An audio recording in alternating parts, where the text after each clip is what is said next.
We'll cover this one pretty quickly. It seems like my prediction for it's still a little too early to say for certain, but I'd say 90%. It looks like my prediction was correct that this little conflict between India and Pakistan is just going to end up being a footnote in history. They do this every couple of years, every decade or so, it seems like, where they have a little spat, few planes get shot down, few missiles get shot, few artillery, some artillery gets shot, maybe 100 people die, and it just sort of fizzles out and it goes back to business as usual, and it is what it is. Um, uh, that was my prediction of what would come of this whole India-Pakistan thing, and it seems like um, I'm right so far. From missiles to ceasefire, how India and Pakistan pulled back from the brink. India's surface-to-air missiles were already soaring towards Pakistan's most significant military bases when the first call came from the U.S. It was 4 a.m. in Islamabad, and Marco Rubio, the U.S. Secretary of State and recently appointed U.S. National Security Advisor, was on the line to the man everyone knew was calling the shots in Pakistan, Army Chief General Asim Munir.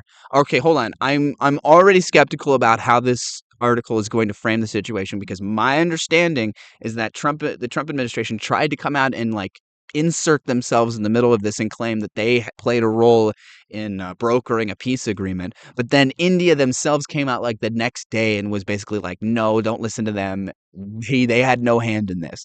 So I'm going to read this article, but if this article tries to frame it as if the Trump administration had some sort of hand in this, I am going to then do some research to show if it's true or not, if all of this was actually correct.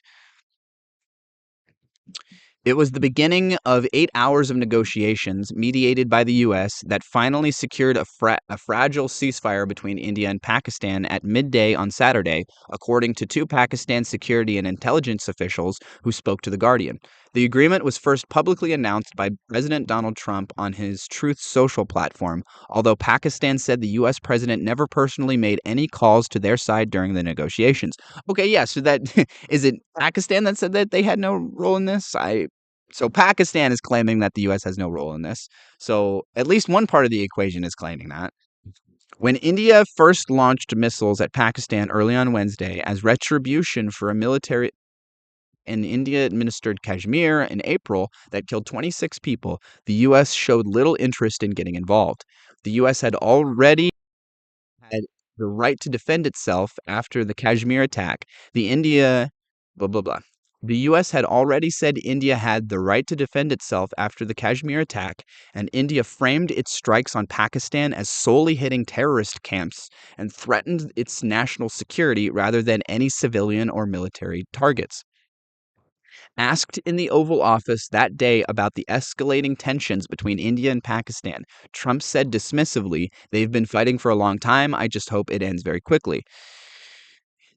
Speaking on Thursday, his vice president, J.D. Vance, said simply it was none of our business. But by late Friday night, as both sides escalated the conflict, it was made clear to the Trump administration that leaving the two nuclear armed countries to their own devices posed a danger not just to the region, but to the world, and that the only third party mediator acceptable to both sides was the U.S., as it has historically been for decades. In particular, the U.S. began to fear the escalation towards a nuclear threat was becoming a very real possibility. This threat was seen to escalate. This threat was seen to escalate further after India launched strikes at three critical Pakistani air bases, including Nur Khan Air Base in the city of Rawalpindi in the early hours of Saturday. An attack said to be an attempt to preempt an imminent strike by Pakistan. Headquarters of the army and military wing who safeguard Pakistan's nuclear weapons are based in Rawalpindi. The army chief and the prime minister, Shehbaz Sharif, were so concerned that the PM called for a meeting of the National Command Authority, the body in control of Pakistan's nuclear capabilities. Pakistan later denied ever calling the meeting. At this point, the fear for everyone was a nuclear war between two arch rivals, said one Pakistan security official, something Trump referenced on Monday when he boasted on his Truth social media network that he had prevented a bad nuclear war between two countries. Trump had tasked Rubio with talking down the Pakistan side, while Vance was the one dealing directly with India and its prime minister, Narendra Modi. Rubio made repeated calls not only to Munir, the army chief, but also Pakistan's national security advisor, Asim Malik, and Sharif. According to officials, the message from Rubio was simple: this needs to stop. Interventions were also made by Saudi Arabia, Iran, and the UAE, and the UK also applied pressure through diplomatic back channels. We welcomed the U.S. intervention, said one Pakistan official. We don't want war, but if it is imposed upon us, then we will have no choice to respond with aggression as we did. India has since maintained that their fight was only with terrorists and that it was a shame that the Pakistan military chose to intervene. By 2:30 p.m. on Saturday, the heads of both Pakistan and India's military operations spoke on the phone for the first time since hostilities broke out. Initially, they agreed for the ceasefire to begin at 4 p.m., but after reports of cross-border firing and drones along the disputed border in Kashmir, known as the Line of Control, it was pushed back. As well as an end to all aggressions, the ceasefire included an agreement for future truce talks to take place between the two countries, likely in one of the Gulf states such as the UAE, according to officials. Anwar ul-Haq Kar, the former Prime Minister of Pakistan, who has been privy to high-level discussions, said the talks would primarily focus on securing the ceasefire and discussions on India's ongoing suspension of the Indus River Treaty, which governs critical water flow into Pakistan. Immediately, Kashmir issue might not be discussed, but after some confidence building measures, the issue of Kashmir will be on the table, said Kakar. While Pakistan openly discussed the U.S. role in brokering peace, while Pakistan openly discussed the U.S. role in brokering peace, Sharif publicly thanking Trump for his involvement, India made no mention at all of any outside influence in the agreement, instead later claiming it was Pakistan who had first approached them for a ceasefire.